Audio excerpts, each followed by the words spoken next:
Hello, welcome to For the State. This is where we discuss news, views, and every topic that concerns you. And I'm your host, Suleiman. And to help me discuss and analyze these issues today is a political analyst, an activist, and a politician. He will just introduce himself. Hello, I'm Haroun Suleiman. Welcome to the show, Haroun. Thank you. Thank you. Well, let's go straight to the event that happened last week, Wangamati at 3 years. Thank you. First and foremost, I want to describe leadership as some form of governance with checks and balances. And whatever was happening at Kibabi University last in the last 2-3 days was actually kind of giving a feedback to the people who actually employed the governor. Yeah. Now, when we look at the achievements and misdeeds that Governor Wangamati has done, you know, when you get to power, there is a kind of agreement that you get into with your people. For example, I want to run for an office. I have an agenda. I have my manifesto. I will bring my manifesto back to you people. You people will vet if whatever I want to do for you is exactly what you people want. If that is what you want, then you will vote me in. That means I'll be earning salary at the end of every month for the purpose or the main issue was that I'll be working for you, for I to earn that money. Now, when I come with manifesto and you vote for me, that means we have entered an agreement. An agreement is any consensus between two people who are adult, that is 18 years and above, whether oral or written, it is an agreement. So through that agreement, I get into power. Now, when I get into power, I will have to do whatever I said as part of the exact promise that I gave you. Now, when I gave you a promise of maybe giving you a kilo of rice, and here I'm telling you, instead of a kilo of rice, you see, this githeri, is an option also. Now, you'll be going out of the agreement we were supposed to be having. For example, in Wangamati manifesto, he said Mama Mboga and Boda Boda will not pay taxes in his administration. That alone made Mama Mboga to vote for Wangamati. Now, when Mama Mboga comes and pays taxes, again, that is breach of contract. If it's in a legal term, I must sue for breach of contract.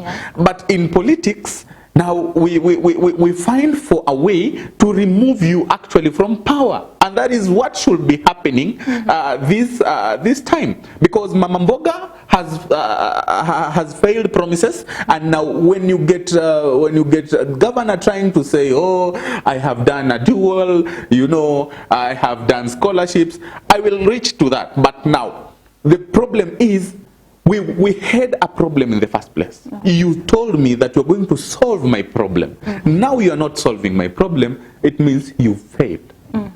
So what you're basically saying is that Wangamati promised one thing and he's doing another thing. Exactly, exactly. When you look at the whole event, and I was watching online for fear of well-known reasons, but now when you look at the kind of event that went on that day, you will see, first of all, I must put an exclamation that it was about 50 million that was used to spend on that project, the same lounge and a showcase of development.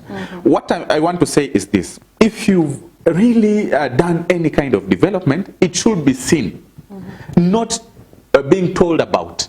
For example, if I build a bridge here, when you pass, you will see this is a bridge. Why come and tell me I've built a bridge for you and I do not see it on the ground?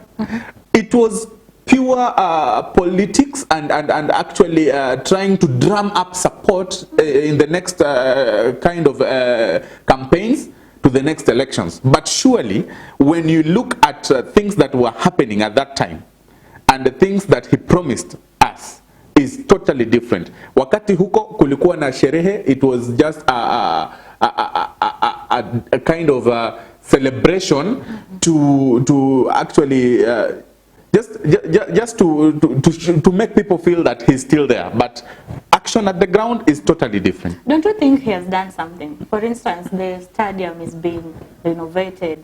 We see the dual carriageway has started being constructed. Don't you think that's progress? To my understanding, whatever Wangamati is doing should be for the benefit of the whole county. For example, when you're building a stadium here at my own constituency, in the same constituency, you're giving me a dual carriageway. In the same constituency, we are seeing development in this one constituency, which is very correct with my constituency. But now, how is the dual carriageway going to help someone in Webuye East, someone in Kimilili or Tongarin?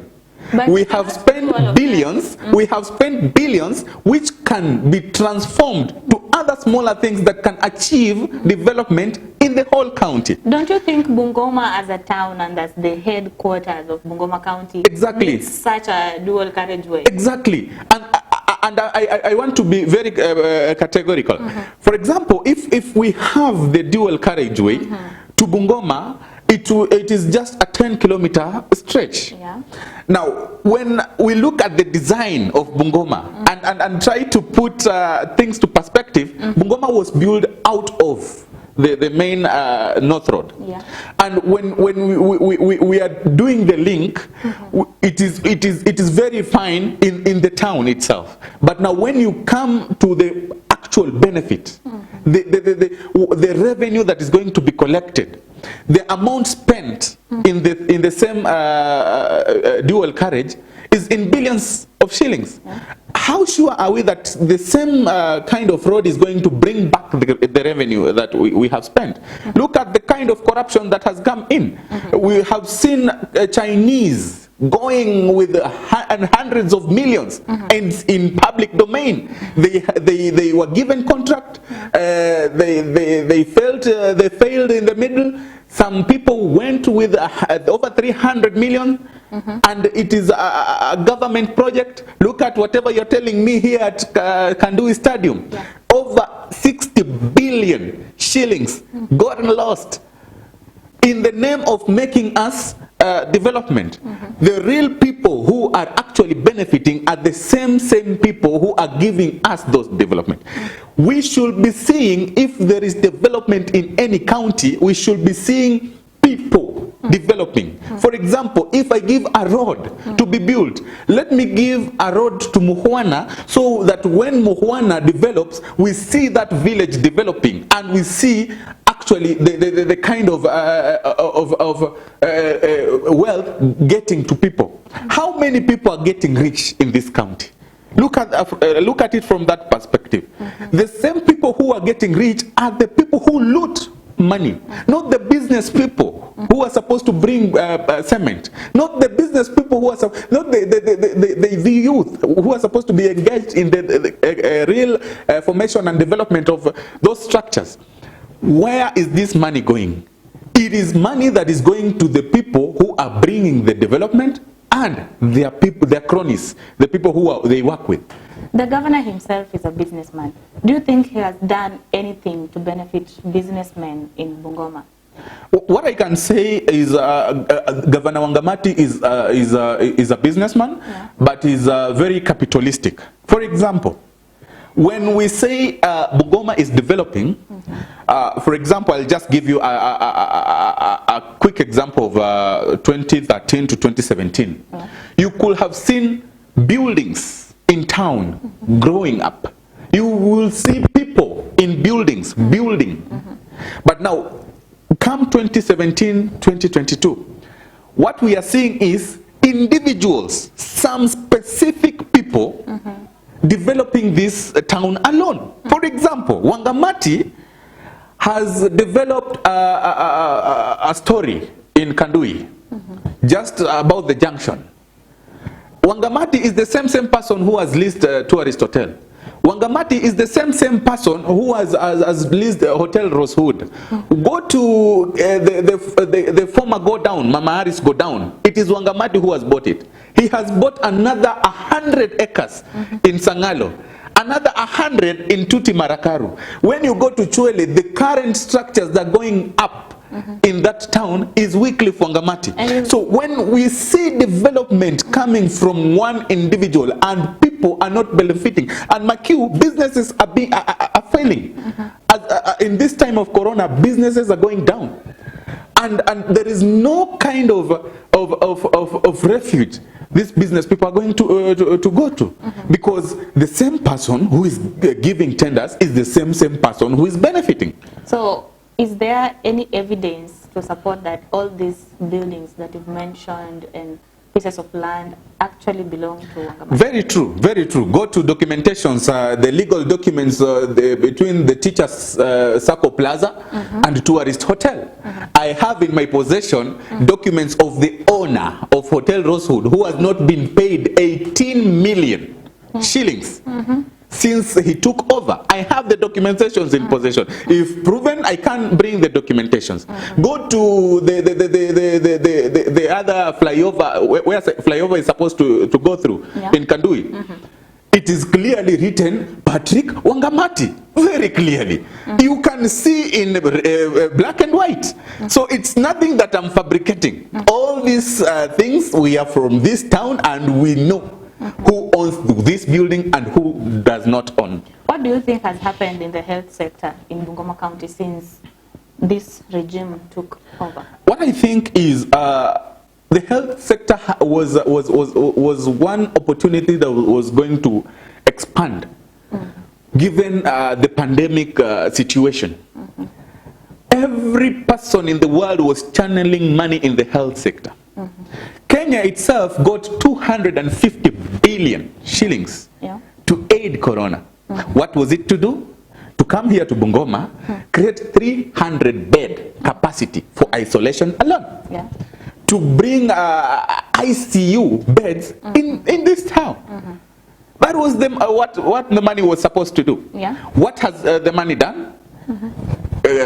Imegawanwa kama njugu pale town. Went to bank, withdraw some 10,000, buy one jerrycan. Is it supposed to go that way? I think the opportunity that we had will totally change our health system in this country. Even those politicians who are very rich will not be going out to seek for treatment. If everything was implemented the way they were supposed to, so many things would have changed. But look at what we have now. No structures has been put.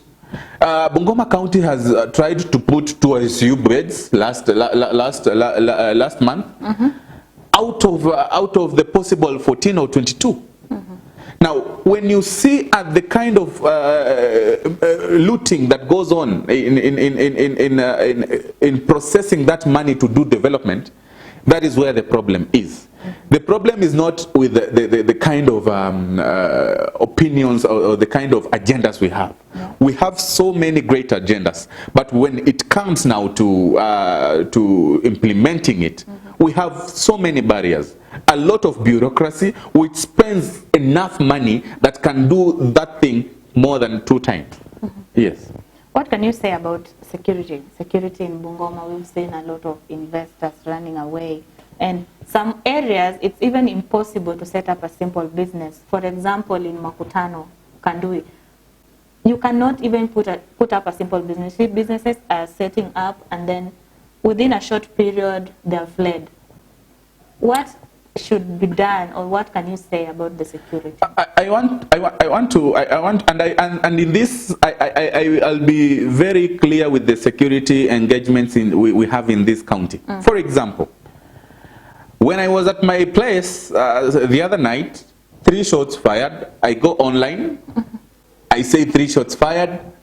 The other in the morning, breaking news: Gasheshe is killed. Just like that. And we have police who have been given enough fuel to do patrols at night. We have investigative officers whose business is now being used politically to come and tame those people who they think they are not acting correct politically. But the main agenda of keeping security has been left in the hands of the common mwananchi. That I must say. We used to have a very bad habit about the borders and insecurity at night. Yeah. But that has been controlled by the curfew and also the vigilance and also the circles the border joined. But when we come to check on what police force is doing in this town, one is to protect those who have. Two is not to infringe on the rights of the less privileges. We have so many cases. We have so many less privileged people who actually are being. For example, we have the kind of habit we have right now about teenage pregnancies. We have defilement cases. So many, in thousands. But we do not see police respond. The other day, I went to bury someone in Mayanja. It is a police officer who comes to your home and shoot you dead. Just let us hold it there. We are going on a short break. When we'll be back, we'll continue with the talk about police and security in Bungoma. Keep sending your feedback on Facebook, Maisha Television Kenya, on Twitter, Maisha Television Kenya, or you can use the number on your screen and send an SMS. Please give us your feedback, questions, or anything.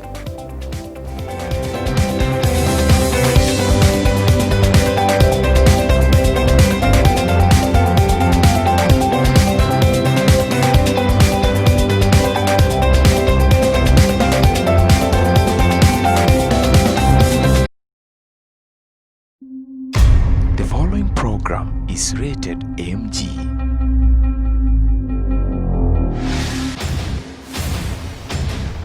It is capable of turning you into a brilliant, respected, and enlightened person. It is therefore suitable for your mind change. Mental guidance is advised.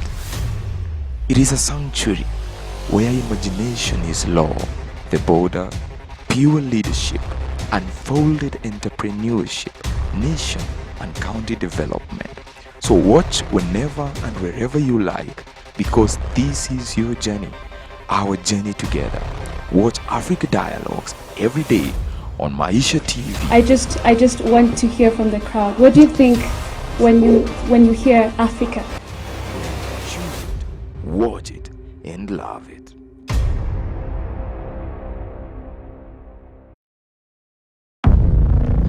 It's not safe.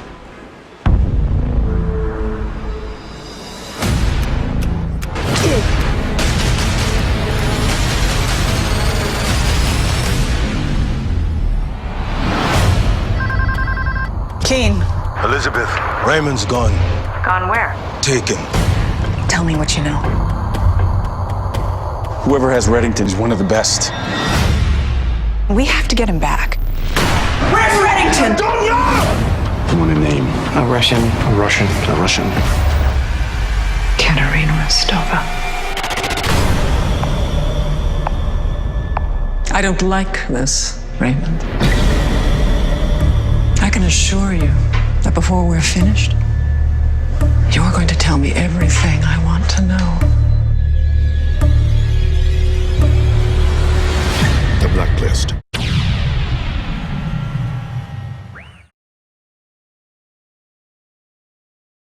Disability is not inability. We get to discuss all the issues that affect the people who are disabled in their economic, social, and educational background. My name is Tresita Nakula Mtala. I'm a youth mentor, a public speaker, and a literacy advocate based in Bungoma County. If a parent out there, you have given birth to that kid who is disabled, be proud because that kid is unique in one way or the other. We also get to know how they get to live and cope in the society. It's me, your host, Milimo Edel. My name is, this is T, this is R, this is A, This is C, this is Y, this is T, then E, then R. That is Tresita. So for you, it is Adel, which is E, then D, and again D, then E, then L. So it's E, D, D, E, L. Yes. Wow, it's so interesting. The people living with disability are not extra human or superhuman, but they're just normal people like us who we can interact, we can socialize, and we can also help them to grow like any other normal youth. And that is why I decided to work with these youths living with disability. We provide mentorship, we provide career development talks. We also help them in their economic empowerment through financial assistance to those who are running the small business-based staffs.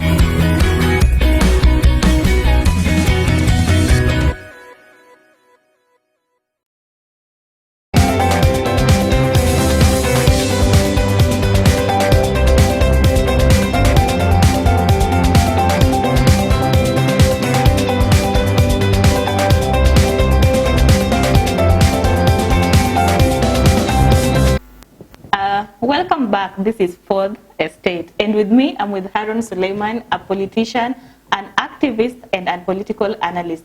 Before we went for the break, we were talking about security in Bungoma, and we were just talking about how the police are not really doing their job. Instead of protecting citizens, they're the ones who are endangering their lives. So you were saying that you went for a funeral at Mayanja. Yes, at Mayanja, and it was a policeman who actually pulled that trigger to kill someone in his home, behind closed doors. Yeah. You can imagine a police officer lending criminals their guns at night to do criminal activities. At the same time, when you call the police that we have criminals, they do not show up. Recently, we had a prison break. Exactly, exactly. And it is the same case I was talking about someone who was killed. What happened? How did the people in custody escape? We have police officers on duty every single day, every single time. In fact, there was a time I was just going to report loss of ID. Yeah. I reached the police station exactly at 8, but I was served 30 minutes late. And I was very curious, and I have videos to show that a police command can be left unmanned for 30 minutes. Even if it's being changes of shift, you cannot leave a police command unmanned for 30 minutes. For example, if I had something that I want to give to criminals, I could have done that. Yeah. It is very shameful that people who did murder can just create a hole and escape, and we have police officers. Were it not for what makes you think that it's not the collision between the police and the same criminals? There is a very tight line between the criminals in this town and police. We have seen and we have evidence that most of the guns that are used to access criminality in this town are police officers' guns. Where will these other criminals get guns in this town? Unless they go to Uganda or somewhere in Sili, but not in this town. And trust me, if walking with a weapon from the border to this town, you will be on police radar every single time. So it is not something that criminals do. It is police people who are supposed to change and take security, take charge of security. Okay. That's where I say that the opinions are simply of the guests and not that of Maisha television. Now, recently the county signed a memorandum of understanding with the Kenya Climate Innovation Center, and they were planning to support the youth and women in agribusiness. And they were actually promised 5.1 billion. What do you think about this project? Do you think it's going to be successful, or it's just going to be another scandal? I want to start here. County government of Bungoma itself received 10 billion. and up to 12 billion annually for development and recurrent expenditure. What have we seen in the last 3 years? Have we seen development that can cost that much? For example, I'll give you what 10 billion can do. Kibaki only borrowed that 10 billion and went to build Thika Superhighway. Today, you can go and see where your 10 billion is. Now, Wangamati gets 12 billion in a year for management and development in this county. What can we attach even a single billion of his 1 or 2 or 3 years? Nothing. My friend, if I put an investment of 1 billion shillings here, everybody will notice it. The deputy president actually has a 2-point-something billion house. People notice, people see it. So if I invest 5.1 billion in agriculture in this town, this town should be the food basket. For example, there are so many fertile land in this place. There is enough technology to do mass production with the kind of money that we have received. And it was actually received and it is in store as we speak right now. It is in the government, the county government's coffers. These monies are supposed to inculcate the kind of modern agriculture, where people use small space to actually cultivate a large amount of production. But when we see the monies that have been coming to the county in billions of shillings, Wangamati receives about 12 billion shillings for management and development of this county. If we could have been sparing only 1 billion shillings in agriculture right now, we could be having the highest of breeds of animals in this county. We could be having highest of breeds of modified food in this county. But wait and see. It is a matter of wait and see, because the money is with us. People are actually lacking finance, lacking capital to start the agriculture business because of the kind of pandemic we've had. So many people have lost income, but we have small pieces of land. That is what we were blessed for. Small pieces of land, we can rear chicken, we can rear at an advanced kind of caliber. But when we see the money comes and stays in the banks, that is one way of making people forget that this money is here in the first place. After 1 or 2 years, you will see there is a report, an audit report, that 5.1 billion was actually not used as it was supposed to be. What we want to caution the government is that when monies come to the poor, let it reach the poor people. It is very bad habit that you already rich, you already have enough money, you control people's money, but you still want to steal those people's money and eat and make them even poorer. It is very saddening. It is very saddening that people who are given opportunity to actually assist their own tribe and flesh, they go ahead and misuse that money for the sake of personal gain. It will not be a surprise if you see another building coming up from the agricultural money.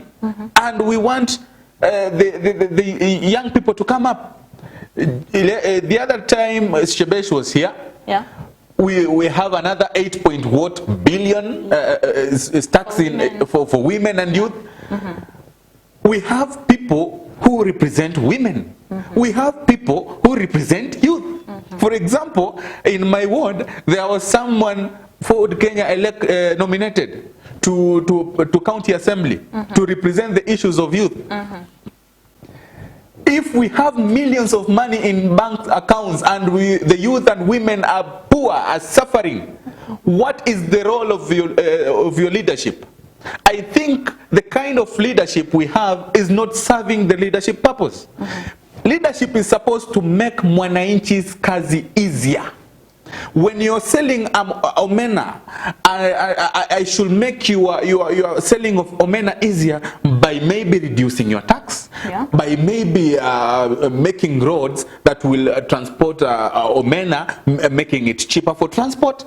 That is the work of a leader. When we have stuck millions and these billions coming in, and we have people that represent the youth, what is your work? It is to tell you on how to get that million for development. Well, you talked about roads, and I remembered in Bungoma County, Mount Elgon constituency is the one that does a lot of farming. Exactly. Like almost everything comes from Mount Elgon. Very true. But if you look at the road from Kimilili to Kapsokoni, it is impassable. And I want to confirm that someone has just sent me last night the same road you're talking about in social media, that the road is impassable.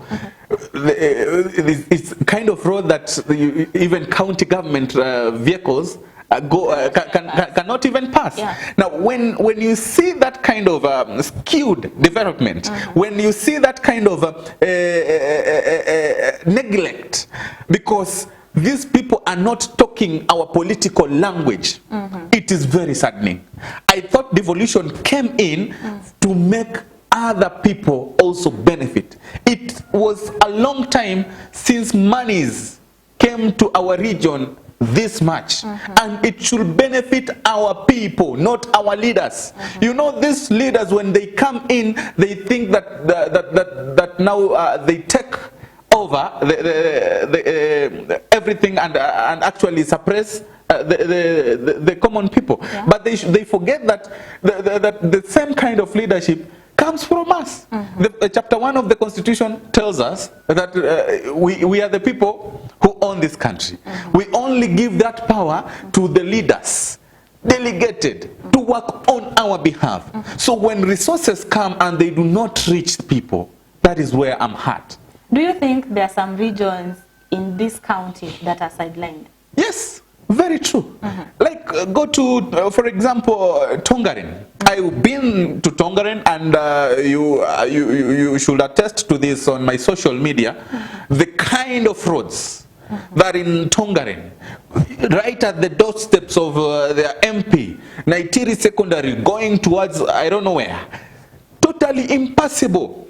Go to primary schools. I walked to literally 18 primary schools. None had a permanent structure. 18 schools in Tongaren that the MP can come here and confirm. We see the same people getting millions to stir political tensions in this place. Millions that have seen even my current MP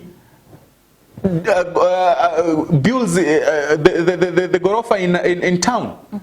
Is now almost on finishing because of the kind of millions they receive for political purposes. But they forget that they went to that office because they needed to serve the people. So the people of Tongaren have 18 schools that does not have a single permanent structure.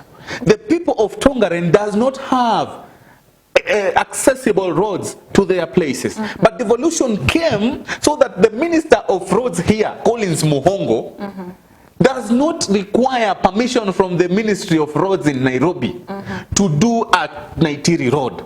It does not require. When I talked about the Tongaren roads, you saw Muhongo was all over until he went to bring Masharia. They went to Tongaren with Masharia and Eugene for the same kinds of things that I'm talking about here.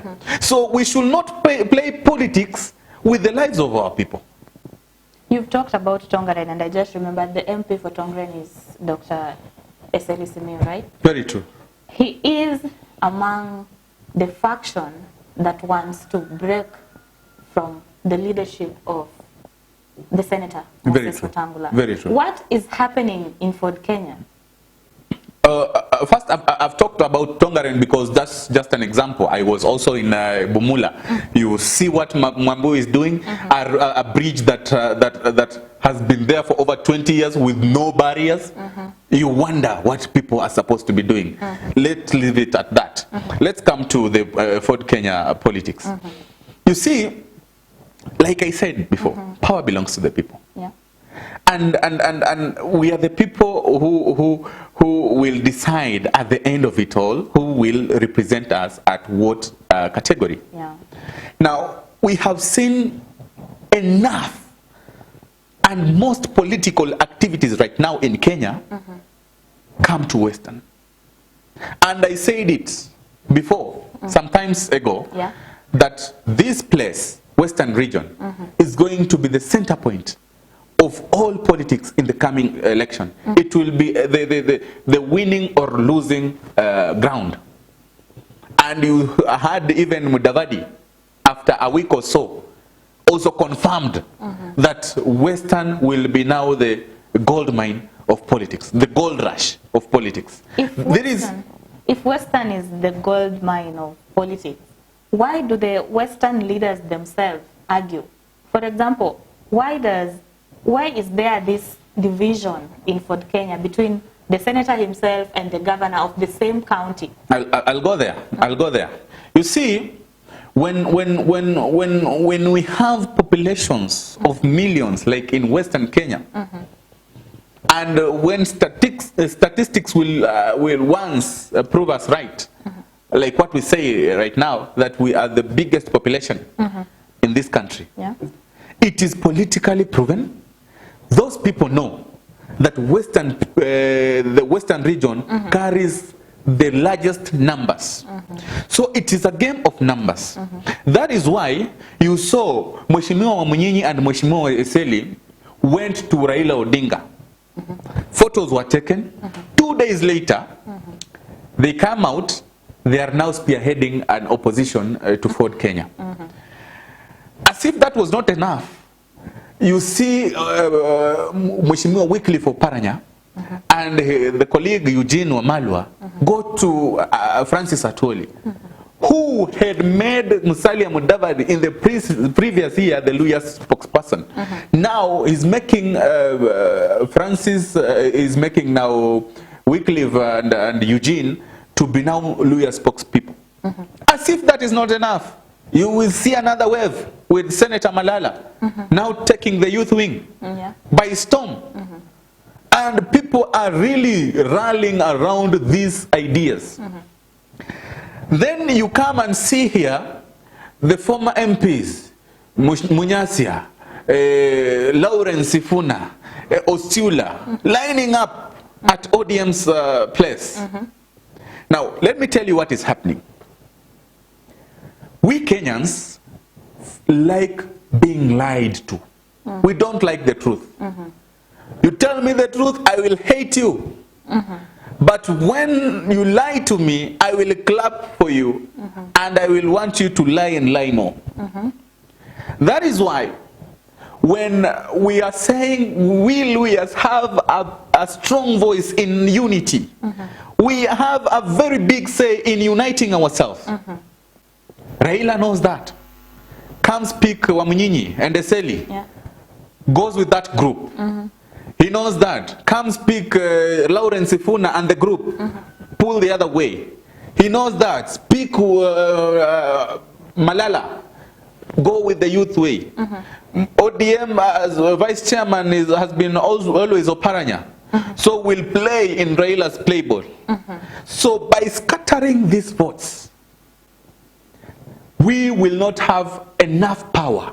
And they want us to converge at a certain corner. Take, for example, how many MPs that Jubilee have in this county? Around 9. Around 9. Those are strict Jubilee MPs. Eight MPs. Yeah. Those are Jubilee MPs who are now rallying behind William Ruto.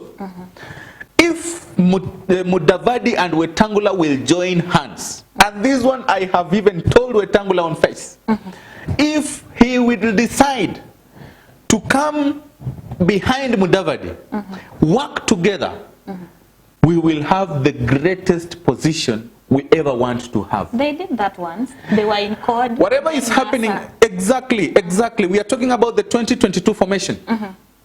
We will unite. If we unite, we have only two sides.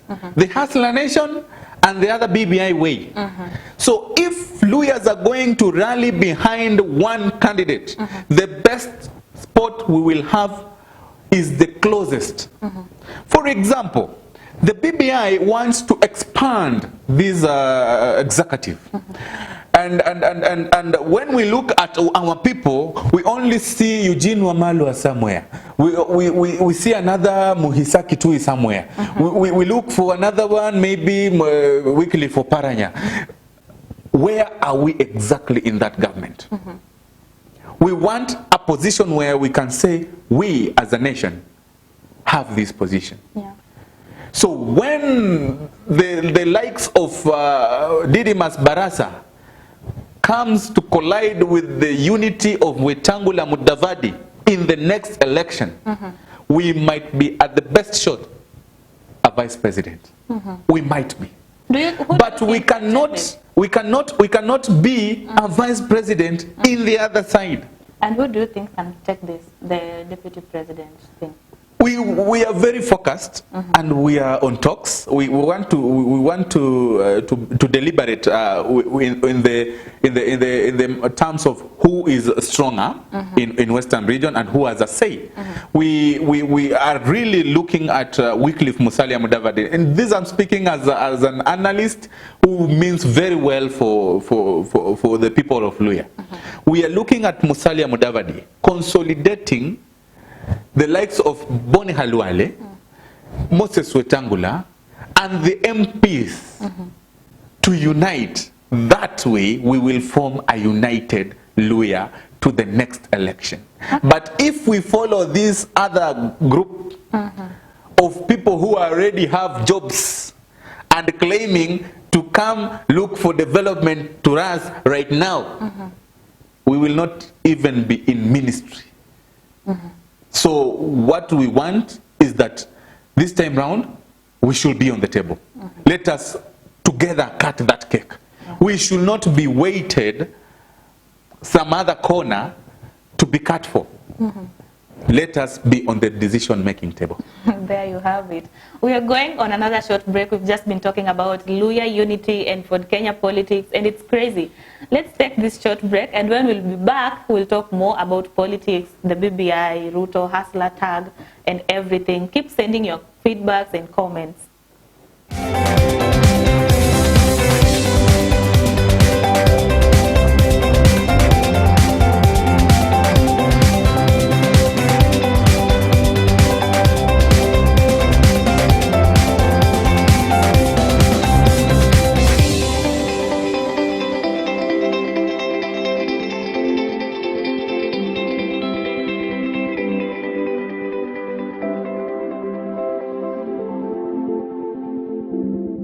Get your natural honey and peanut butter in Kenya today from EK Ventures. EK Ventures are the leading producers of natural honey and peanut butter in Kenya. Bay Honey and your peanut butter are now available in a supermarket near you. You can also buy in wholesale or retail price by order online. Visit our website today, www.ekventures.co.ke or jumia.co.ke or sky.garden.co.ke. You can also call us now on 0791 173 073 to place your orders at affordable prices. EK Ventures Limited, going the quality mile.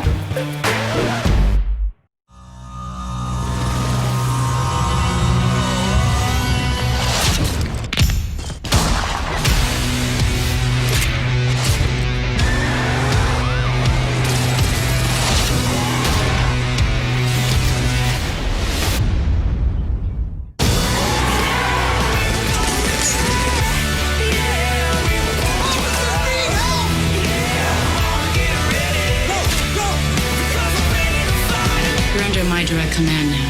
No relationships allowed.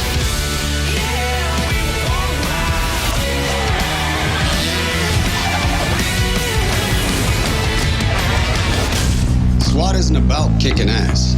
It's about saving lives. Yeah, which sometimes requires kicking a little ass. The new series, SWAT.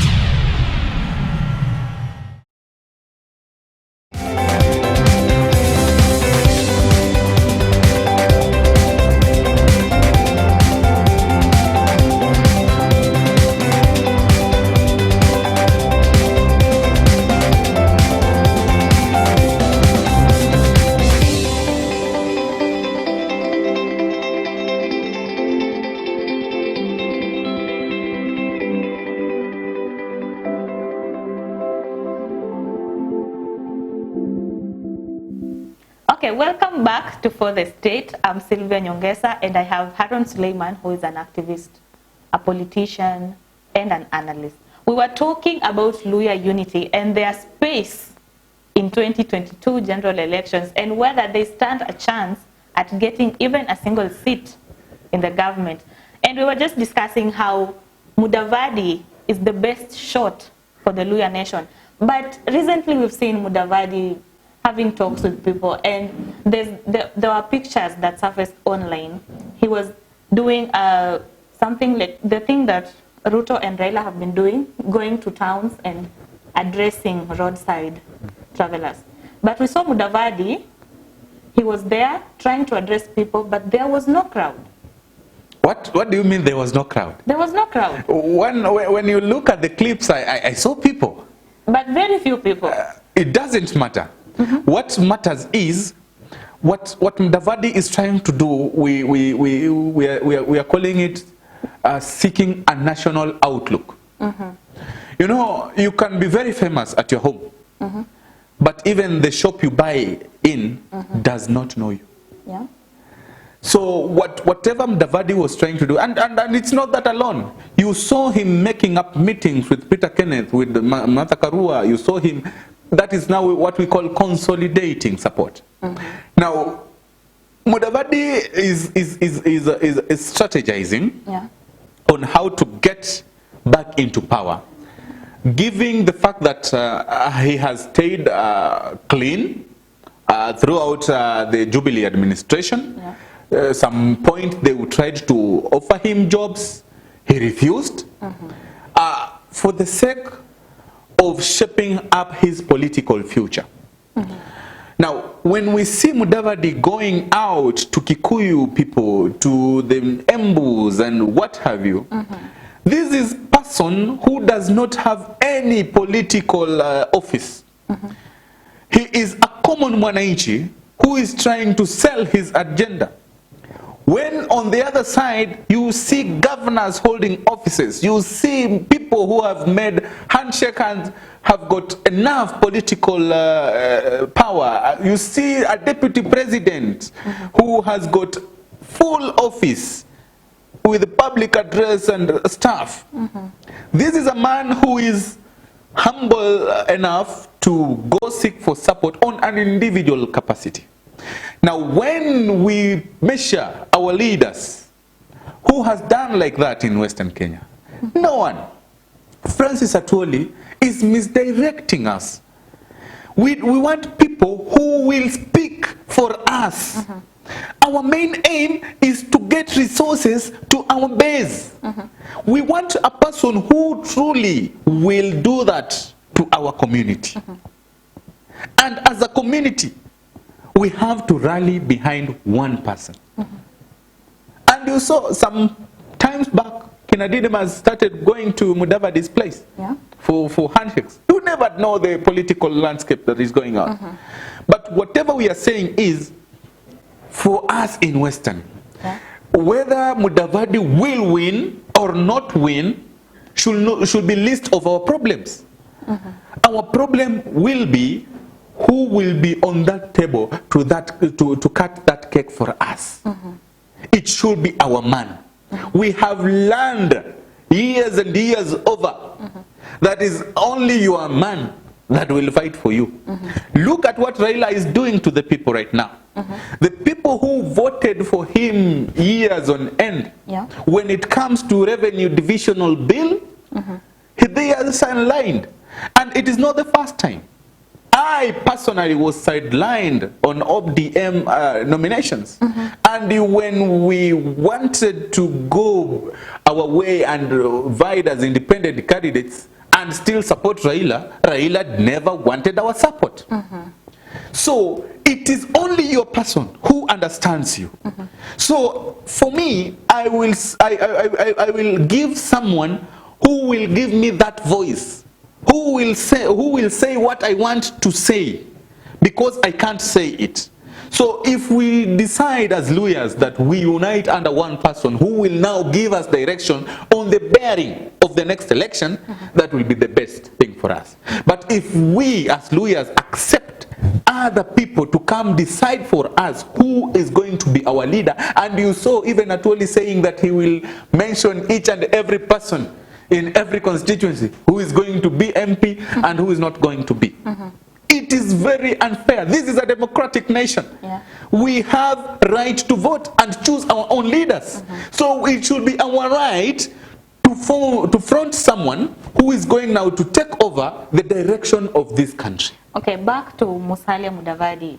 He might be the lawyer kingpin, yes, or so they say. But recently we've seen even his own people are now fleeing. We saw Barack Muluka started. He fled from ANC. He just resigned and left. Even resigned as a member. Recently, last week, we saw Eliud Owalo. He was given the ANC ticket to vie for Kibra by-election. Yes. But recently, he has switched gears. He went to the Hustler team. Yes. What is happening with Musalia? Can he really make it? Or the lawyers, we are still going back to support another person who is not a lawyer? What I want to say is, first, it's not what is happening to Musalia, it's what's happening in the political landscape. Anyone is free to move from this side to the other side, depending on your own analysis on your own benefits. For example, let's take Owalo. What will Owalo gain in Kibra with Mudavadi? When you look at that, you see in his own best interest, he's trying to join Team Hustler so that they do not raise maybe the footballer to vie against him. It is a political dynamic. Why can't you say Senator Malala has come back to Mudavadi? It was just yesterday. It is political realignment. Yeah. And this is going to happen in the next 6 months. Then we'll have formation of teams. Yeah. Before now, people start picking up jerseys and picking up colors to go to the main tournament. These things must happen. Even in football, you see some people must be sold for some teams to gain. That is what is happening. So when we say Mudavadi, the future of him, and we want to give another person to be president, it's neither here or there. Yeah. The problem is, in the next government, are we going to have a share? That is the problem. Yeah. If we cannot beat them, we join them. That is how it's supposed to be happening. And if Mudavadi sees that alone he can't, he definitely have to seek support from outside, whether by joining or seeking gaining support from outside nation. Yes. Another key person is Kakamega Senator Cleophas Malala. Very true. He has been at war with the governor Very of true. Paranya for a very long time.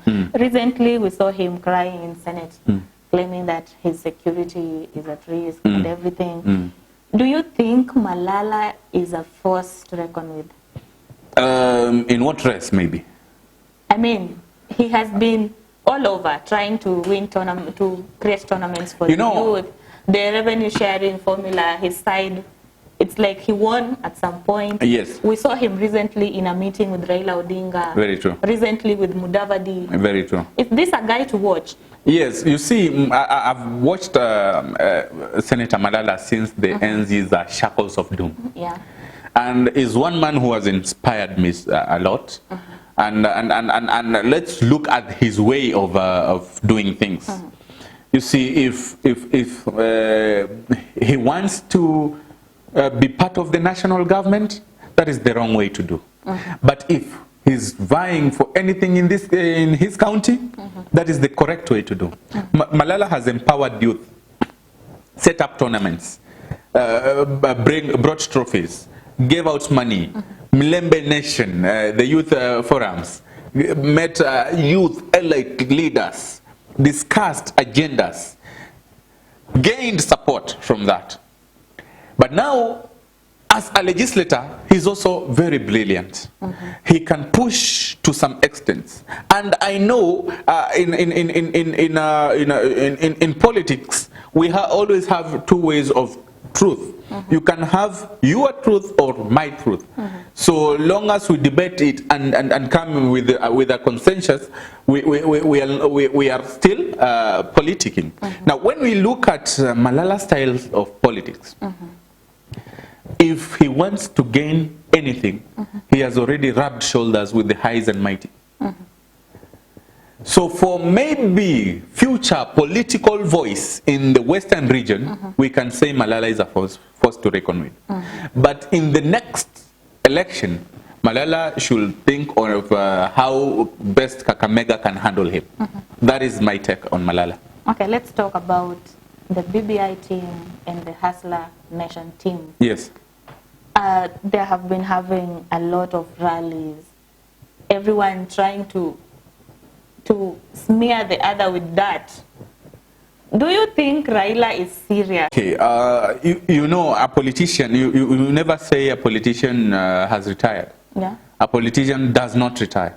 He's only resigns or forced out of office, either through by-elections or some other thing. Yeah. But when you look at the kind of rallies that we are having right now, and first I want to caution the politicians that they should not play with us again. Yeah. They should open up this country because we have evidence enough that people can gather in masses, in hundreds of thousands, closely together. No 1 meter rule, no face mask. But we cannot have a spike in COVID-19. So first, to caution the government, waache mchezo, wafungue hii serikali. People are suffering out here. People have lost businesses. People have lost jobs. People who used to work overnight have lost half of their profits. So when we see these BBI meetings and the Hustler Nation meetings, it is through confirmation that this thing is no longer a threat to life. Now, let me go to the kind of politics that is being driven in the two. You know, Raila came to us with a handshake and started reggae. And he said, nobody can stop reggae. And William Ruto told us, hii nchi si ya reggae, ni ya maombi na Mungu. And he wants to make us believe that aliomba mpaka reggae can stop. Yeah. Which it is to some extent true that reggae stopped because of Corona. Yeah. But now, the agenda within BBI, and I want to be very categorical. You know, let us be very realistic. You cannot tell us that you want to embolden the government, you want to add more space when we already have enough. When in 2010, we came up with a constitution, we said we wanted to create enough space in leadership. We did from 219 members of parliament to over 500 members of parliament. And this has been a very big burden to the common mwananchi. And I want people to compare the kind of lives they were living before the constitution and after the constitution. Now, came the 2010 constitution. The best thing it brought, devolution. Now, as much as we have a new constitution in dispensation, which we ourselves created, we find we find some other people want to bring another kind of amendments. For example, they want to tell us that there's going to be a chapter 2 on matters governance of leadership that will deal with the behaviors of a politician. The same thing that they're saying in that BBI is in the Constitution, chapter 6 on leadership and integrity. So I ask myself, if I cannot implement chapter 6 on leadership and integrity, what is so different with this other one? 2, what will make me believe that this chapter 2 of leadership is going to be more intensive than the chapter 6? Yeah. They say shared prosperity, that it is for the betterment of all the youths and the future of this nation. We already had a future in the 2010 Constitution. If really you want a change in the Constitution, tell us you want a change in the Constitution and tell us why. But do not lie to us that youths are going to get jobs. They did lie to us that we are going to have expanded kind of jobs. They told us that we are going to have 30% of all government procurements, which is never happening. What is now this shared prosperity going to help us? You know, in Kenya, we are treated to so many theatrics that is going a long way to fool us in the first place. We cannot say that when we add people space, we are going to benefit. Let us say that mwananchi wa kawaida ameumia. Let us give huyu mwananchi a way to get out of this problem. That is where we should be. Lakini tukichange the constitution, it will benefit the current leaders we have. We will see some other people want to stay in power longer. We hear that. And we are not ready to accept that. We should have a process that every Kenyan own. So in mambo ya BBI and the Hustler Nation, the campaigns are, to me, they will not serve my purpose. Let us wait till 2022. If we want to do any changes, like we added women rep and MCAs in the ballot paper, let us add also that constitutional question in that ballot paper, because it's going to spend over 10 billion shillings to do this constitution, and we still have the elections in the next 2 years, and Kenyans are suffering. That 10 billion, if circulated in this economy right now, people will get rich. Raila says the referendum can be done with 2 billion. The IEBC has come out to say it's not possible. Yes. Do you think the referendum will actually take place? To me, I think 2 people alone cannot hold us hostage. We have so much that Kenya wants, that Kenyans aspire to be. We had dreams that have been broken. We should fix our economy first. I cannot, trust me, even if I'm a politician, I will never go to vote when I'm hungry. I will not.